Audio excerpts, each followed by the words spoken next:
Digan soo gaaray magaalada Garowe oo ka soo kici timay caasimadda dalka Soomaaliya ee Muqdisho ayaa waxaa garoonka Kanoka ku soo dhaweeyay qaar ka mid ah golaha wasiirada Puntland iyo xildhibaano ka tirsan golaha shacabka. Mas'uuliyiintan hordhac waa safar dhawaan la filayo inuu ku yimaado deegaanada Puntland. Madaxweynaha dowladda federaalka ee Soomaaliya Maxamed Cabdullaahi Farmaajo ayaa isugu jiray xildhibaano iyo qaar ka mid ah shaqaalaha madaxtooyada Soomaaliya.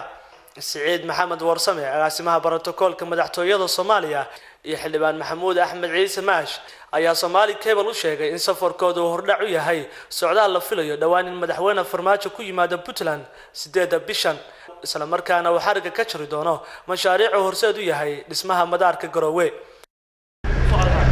waftigan oo runtii aan hogaaminay ayna kamid ahaayeen mas'uuliyiin aad u sareeya xildhibaanada dowladda federaalka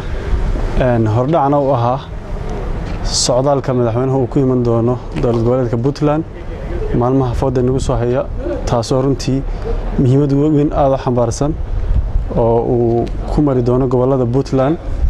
kuna ogaan doono madaxweynuhu uguna ku gali doono marxaladaha iyo xaaladaha ay bulshada reer Puntland ay qabaan isagoo runtii qof iyo tuulo iyo deegaan u mari doona runtii waa safar aad u baaxad weyn waxaan nahay tiimkii hordhaca ahaa oo la sii shaqeynaya dawladda runtii gobolka Puntland oo si weyn ugu diyaar garowday safarka madaxweynuhu ku iman doono Puntland waxaan mar labaad iyo mar saddexaad aad u salaamaya kaalintan soo dhaweynta ee aad ka qiimaha sareysa waxaan rajeynayaa insha Allah maalmaha fooda nagu soo haya inuu soo gaaro madaxweynuhu iyadoo si fiican loogu diyaar garoobay waa run madaxweynuhu wuxuu xarig ka jirayaa mashaariic ballaaran oo horumarineed oo ka socotay Puntland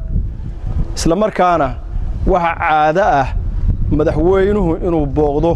isteedada maadaama ay Puntland state ay tahay state-ka ugu horeeyay oo Soomaaliya laga dhiso ay tahay state-ka ugu nabadda badan state-ka ugu horumarka badan saadarteed madaxweynuhu booqashadiisa wayba ka soo daahday hore ayuu u qorshaystay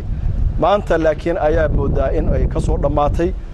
xagga rabbi saas ayuu safarkiisu yahay madaxweynaha wasiirka wasaaradda haweenka Puntland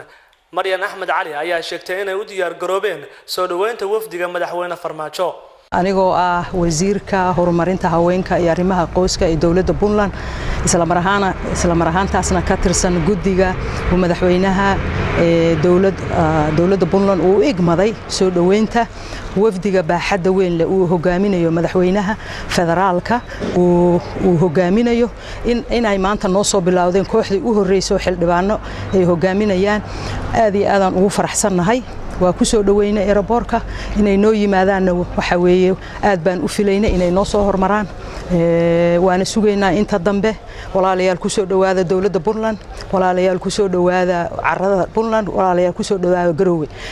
inta dhimanna waxaan rajaynaynaa labada bariyo soo socoto inay noo imaadaan waa u diyaarsanahay gacmo furan inaan ku soo dhaweyno Ayuub Cabdikarin Ali Somali Cable TV Garowe.